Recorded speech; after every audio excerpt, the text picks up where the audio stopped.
We're ready for another album, by the way. We're ready for another song now, by the way. Yeah? Yeah. Okay. What should we do? Bobo's Party? Yeah, let's do Bobo's Party. Bobo's Party, I was going to say before, is the very first hit record that I had anywhere in the world. And it was a hit record only in France. But it was a monster hit in France. It was like 9 weeks #1 record on the French charts.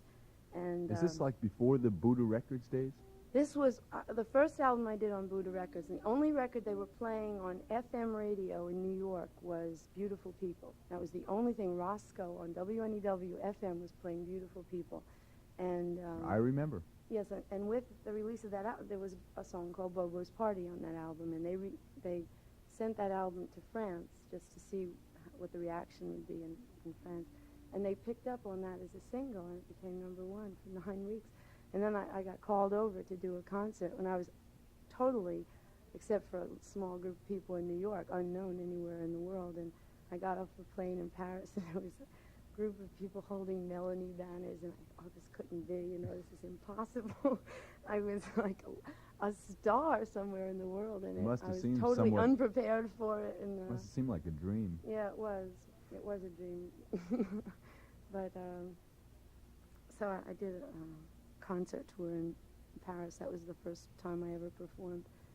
And of course, every time I performed the concerts in Paris, I did this song. So I'll just adjust my microphone. Yes, I received many gold records for this one in Paris. Oui.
boys in the back room with their knack to tuning on me. Then I wouldn't never go to the boys in the backyard. Find it hard to hold on with me. Find it hard to hold. Down to the Bobo's part, I will never go. Down to the Bobo's part, who would never go to the Bobo's part? Go to the Bobo's party.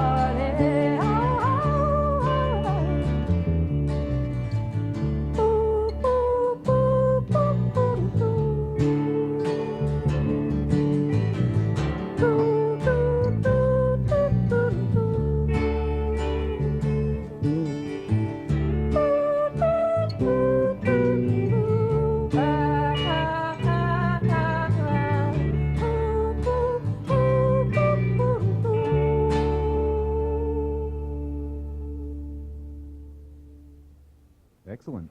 Good. Melanie on the Coffee Break concert on QSR. Is that a song that you stopped doing for a while? Yes, I stopped doing it for 10 years. How does it feel to have it back? It feels really good. We did it at a concert in San Francisco. It was a benefit for Bread and Roses. I don't know if you're familiar with it. Bread and Roses is an organization that brings live entertainment to people who are shut in, institutionalized in some way, whether they're in prison or hospitals. And the money they raised from this benefit, they sponsor shows all through the year, to bring entertainment in. And they had 10,000 people at the Greek Theater, and we performed it for the first time there, and I did it for the first time in 10 years. So. And you've done it ever since, or how long ago was that? That was, how long ago was that? That was our last concert together, Oh. right? That's the last time we performed together. And that's the nice thing about having musicians, with you and working with you and rehearsing, because this only came about because we were, fooling around. And we were just going over old songs, and it's nice to have new musical input, like I thought of this as an old song, and Bob Leone heard it, and he thought he never heard it before, and so. Suddenly it sounds fresh and Yeah, worth doing. And a new idea, he told me to tune down my is this the last or the first?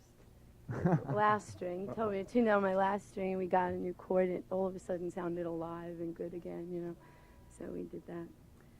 So that's what that was. Good one. Number one in France, ladies and gentlemen. Back in 1960. An old Goldie in Paris. All right.